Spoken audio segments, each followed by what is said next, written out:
दादांनाही कोटी कोटी प्रणाम करून उपस्थित सर्व सेवेकरी बंधू भगिनींना श्री स्वामी समर्थ. बघा आपल्याला गर्भसंस्कारवर आज माहिती आणलेली आहे. तर असो आपण आता त्याच्याविषयी माहिती घेऊ. बघा गर्भसंस्कार आता आपल्याला माहिती आहे की आजकाल बाहेर खूप काय काय चाललेलं आहे. म्हणजे आपण बघतो आता आपल्या मुली पण सुरक्षित नाही. याचा अर्थ ते मुलांचं पण आपल्याला म्हणजे मुलं असेल किंवा मुली असेल आपल्याला सगळ्यांवर संस्कार घडवायला पाहिजे. पण हे संस्कार कशाचा? आपण जेव्हा मुलं मोठे झाले की तेव्हा आपण त्यांना किती पण सांगितलं तर त्यांच्यावर संस्कार घडत नाही. हे संस्कार आपल्याला गर्भातच घडवावं लागतात. आता गर्भात घडवावं लागतात म्हणजे आता काय करायचं? मध्ये येऊन बसायचं असं. तर हे संस्कार गर्भात घडवायचे म्हणजे आता कसे करायचे आपण इथून माहिती घेतली.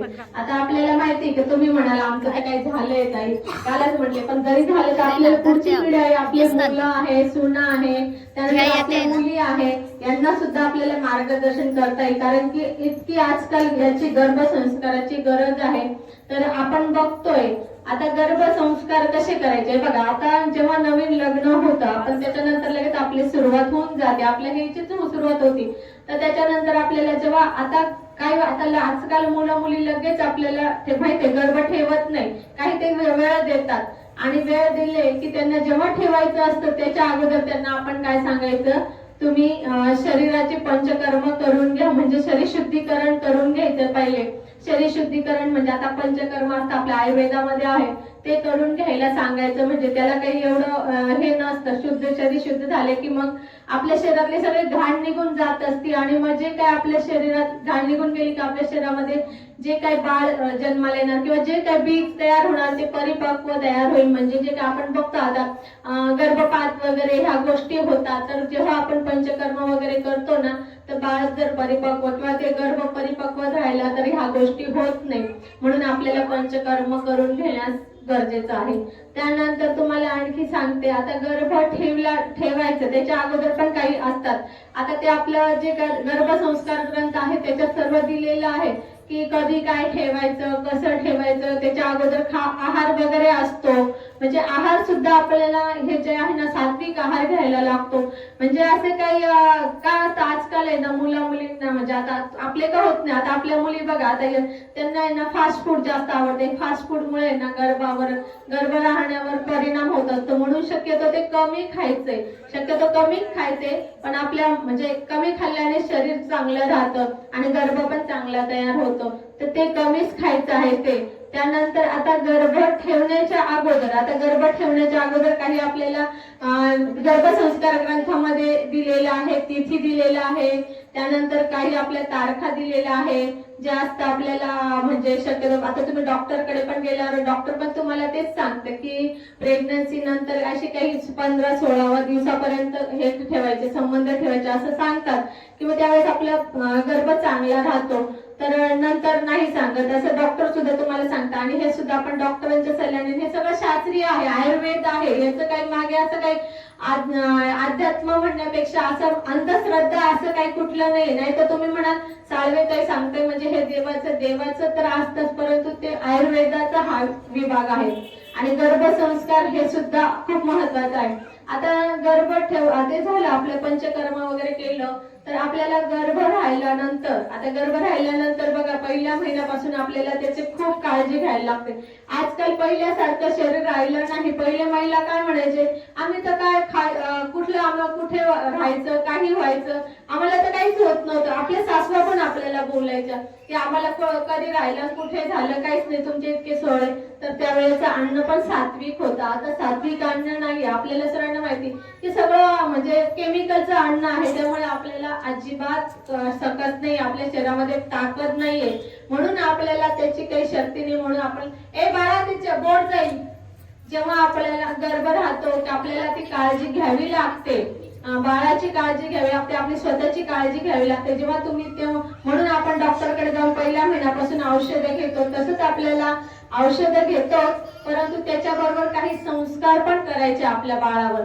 आता जेव्हा पहिल्यापासून ज्या दिवसापासून गर्भ राहिला त्या दिवसापासून आपण काही सेवा पण करायची. आता आपण करतो म्हणजे आपण स्वतः तयार केलंय का नाही. आता ते महाभारत झालं, रामायण झालं. आता रामायणामध्ये कौशल्य माताने सुद्धा गर्भावर संस्कार केले होते म्हणून श्रीराम प्रभू असे जन्माला आले. त्यानंतर द्रौपदीने केलेले, त्यानंतर बघा आपल्या जिजाऊ माताने केलेले म्हणून शिवाजी महाराज जन्माला आलेले. म्हणजे हे संस्कार पूर्वीपार पासून आहे. म्हणून आता त्यांना त्याचं महत्व कळाले. आपल्याला आता कळतंय, आपल्याला आता कळते. आपल्याला आता कवढे कळते हे स्वामी समर्थ केंद्रात कळते. ही मात्र गोष्ट लक्षात घ्या. कारण की हे तुम्हाला बाहेर कोणी सांगितलं असेल नसेल माहित नाही, पण शक्यतो ज्या काही बारीक सारीक माहिती ते तुम्हाला केंद्रातच मिळत असतात.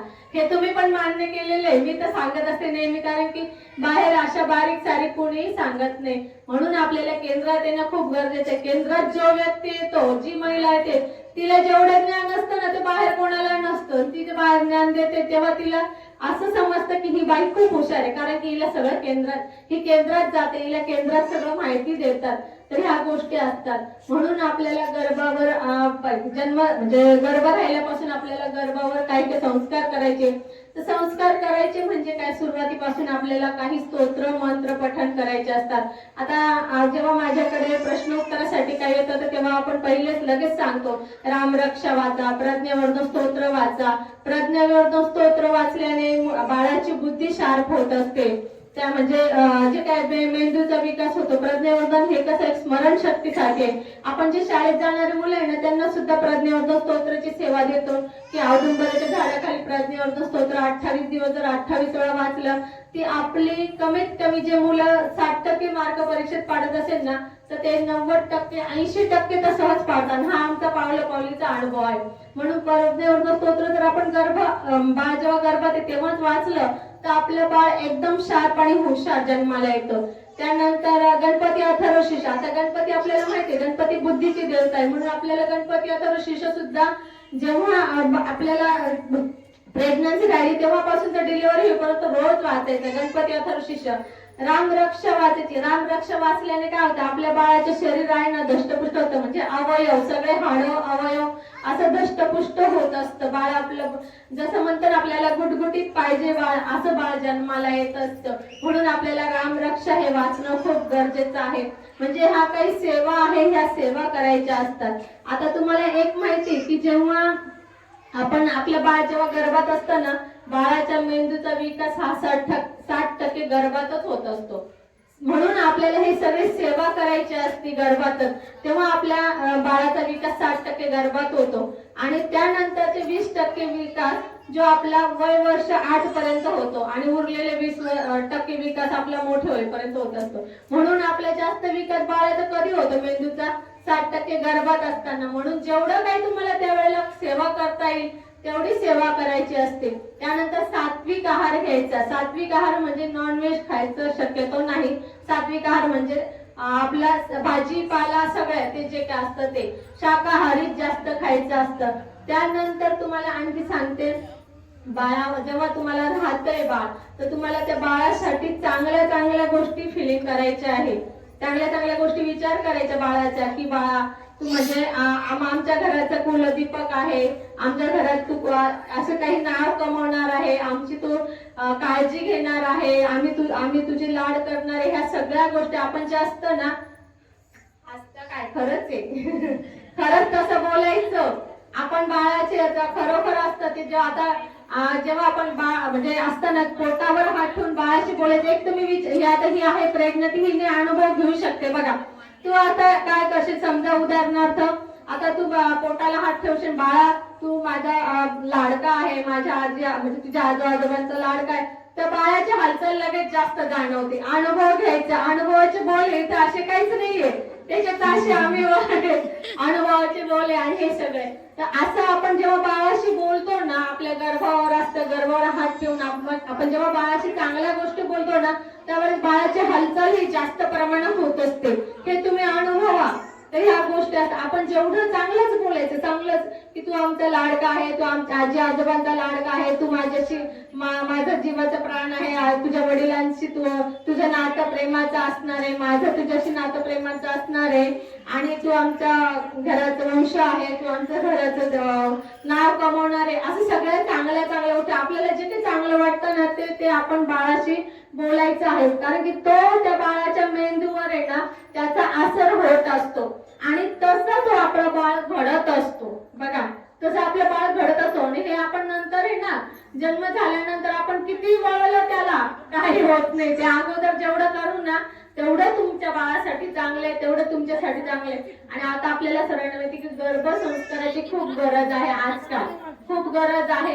आणि जेव्हा आपण बाळ पोटात असतं तेव्हा जेवढं आपण त्याला संस्कार देतो, जेवढं त्याच्यातून चांगलं बोलतो, जेवढं त्याच्यावर संस्कार करतो, जेवढं आपण स्तोत्र मंत्र जे काय म्हणतो तर ते त्या बाळावर असं झालं तर पुढे त्या बाळाला कुठल्याही प्रकारचे संस्कार द्यायची गरज पडत नाही.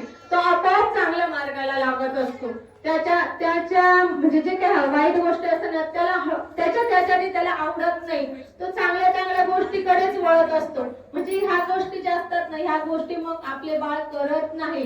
ह्या गोष्टी असतात. त्यानंतर बाळाचे बघा आपण म्हणतो ह्या तिथीला जन्माला आलं पाहिजे, तर आपण जर त्याच्यावर चांगले म्हणजे स्तोत्र मंत्र जप करतो तर ते बाळ सुद्धा चांगल्या तिथीला जन्माला येतं, चांगल्या गोष्टी घडतात आणि आपल्यासाठी सुद्धा त्या बाळाचे खूप काही चांगले असतात. आता उदाहरणार्थ तुम्हाला म्हणायचंय की आता तुला मी डॉक्टर बनवणार आहे, हे आपण बाळाला जन्म झाल्यानंतर किंवा मोठा झाल्यानंतर त्याला सांगतो डॉक्टर बनवायचं आम्हाला, तू डॉक्टर बन, तर तसं ते त्याच्यानंतर होतं नाही होत, शक्यतो नसतं.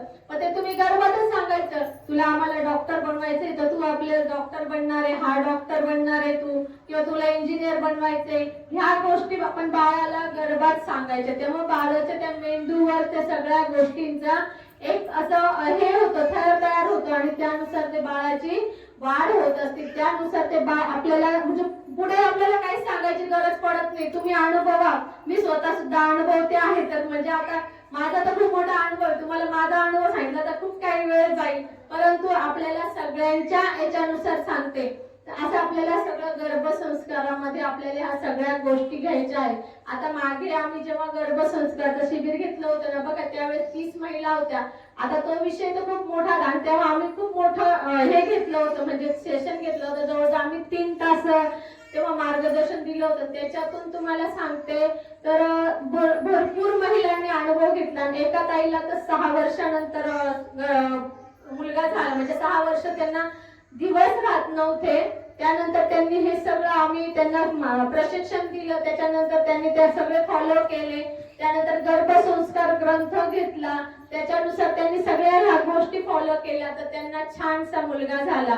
आता तुम्हाला माहिती त्या श्रीमंत घराण्यातले सुद्धा किती खर्च केलेला, असं डॉक्टरांकडे इतका खर्च केलेला होता त्यांनी का बस, म्हणजे त्या अमाप खर्च केलेला होता. पण इथे येऊन त्यांना 1 रुपया सुद्धा लागला नाही आणि फुकट मार्गदर्शन पण मिळालं आणि सगळं काही व्यवस्थित झालं. आणि आज त्यांचं बाळ इतकं सुंदर आहे की हे सगळं आहे ना हे आपल्या मार्गात आहे. हे सगळं बारीक सारीक गोष्ट आपल्या मार्गात सांगतात, बाहेर सांगत नाही. बाहेर सांगत नाही म्हणजे तुम्ही बाहेर जाऊ नका असं म्हणत नाहीये, परंतु तुम्हाला इथे येण्याचं कारण मी हे सांगत असते की आपल्या केंद्रामधलं जे काही वातावरण असतं, जे काही संस्कार असतात ते बाहेर नसतात. तुम्हाला बघा, तुम्ही आता आपल्या केंद्रामध्ये वाकून मुजरा करायची प्रथा आहे. आपण जो सेवेकर असतो ना त्याला सगळ्याला ती सवय झालेली असते. आपण गणपती मंदिरात जरी गेलो ना गणपतीला असं हात नाही जोडत, असंच करतो. का करतो? आपल्या अंगी वळण पडलंय ते. तर हे का आपल्या मार्गात येते. आपण स्वामींना असे मुद्रा करतो तर आपल्याला त्याच्यामुळे तशीच सवय लागली. कुठे पण जा तशीच सवय लागतो, तसंच करतो.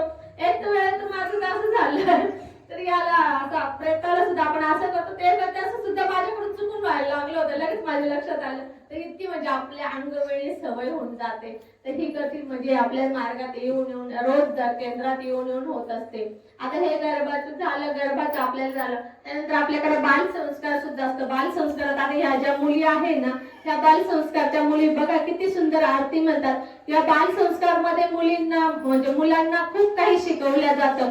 देशमुख ताई आपल्या अशा मांडीवर घेतात, छोट्या मुलांना इतके भारी टूर वळतात. त्यांच्यासारखं तर मला पण नाही जमत. त्यांचा तर गर्भसंस्कारचा बाल संस्कार गर्भसंस्कार विभागात आहे.